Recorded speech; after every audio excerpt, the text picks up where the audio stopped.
प्रयागराज में कुंभ मेले का आयोजन हो रहा है। महाकुंभ मेले की शुरुआत 13 जनवरी को पूर्णिमा से होगी और इसका समापन 26 फरवरी को महाशिवरात्रि पर होगा। प्रयागराज कुंभ मेले में कुल 6 शाही स्नान होंगे। महाकुंभ मेले का पहला शाही स्नान 13 जनवरी को होगा। कुंभ मेला भारत की प्राचीन और सबसे बड़ी धार्मिक सभाओं में से एक है।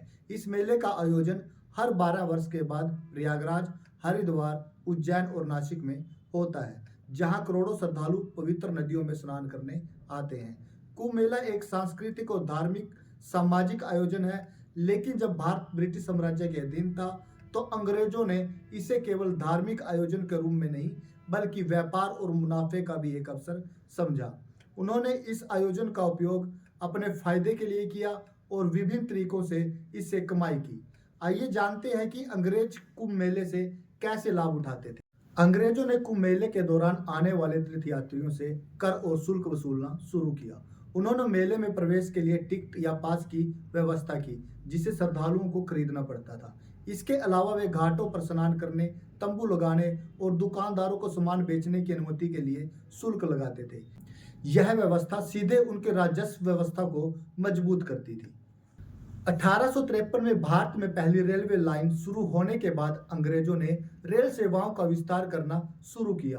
कुंभ मेले के दौरान लाखों लोग मेला स्थल पर पहुंचने के लिए रेल का उपयोग करते थे।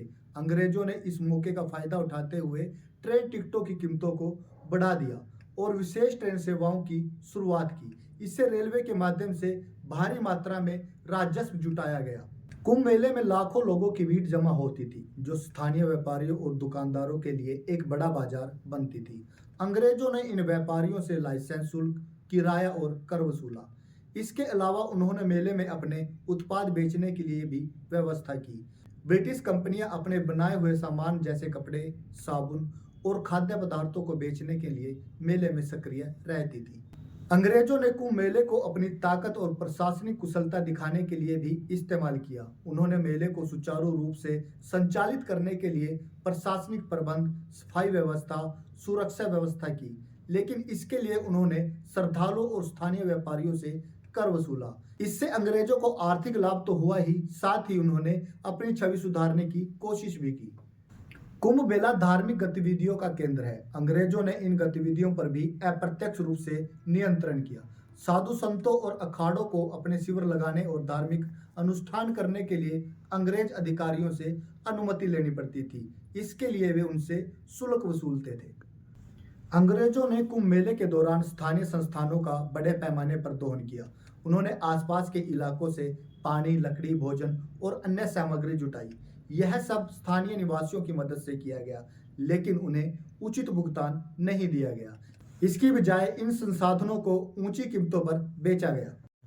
अंग्रेजों ने कुंभ मेले को विदेशी पर्यटकों के लिए भी प्रचारित किया। उन्होंने इसे भारतीय संस्कृति और परंपराओं को दिखाने के एक अवसर के रूप में पेश किया।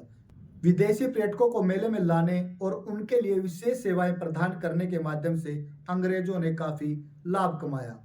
अंग्रेजों ने कुंभ मेले के आयोजन के दौरान घाटों, पुलों और सड़कों के निर्माण का काम किया। हालांकि इन निर्माण कार्यों में उन्होंने ठेकेदारों से मोटी रकम वसूली। ये कार्य जनता के हित में कम, अंग्रेजों के मुनाफे के लिए ज्यादा थे। कुंभ मेले के दौरान बीमारी और दुर्घटनाओं का खतरा बढ़ जाता था। अंग्रेजों ने स्वास्थ्य सेवाओं और आपदा प्रबंधन के नाम पर शुल्क वसूला। मेले में चिकित्सा शिविर लगाए जाते थे, लेकिन इनका खर्च श्रद्धालुओं से ही वसूला जाता था। इससे पता चलता है कि कुंभ मेला केवल धार्मिक आयोजन नहीं था, बल्कि यह अंग्रेजों के लिए एक सुनहरा अवसर था। उन्होंने इसे अपने धार्मिक और राजनीतिक हितों को साधने का माध्यम बनाया।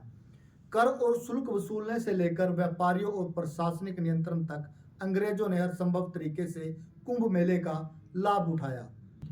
कुंभ मेला आज भी करोड़ों श्रद्धालुओं के लिए आस्था का केंद्र है, लेकिन यह इतिहास हमें याद दिलाता है कि कैसे अंग्रेजों ने भारतीय संस्कृति और परंपराओं का उपयोग अपने स्वार्थ के लिए किया।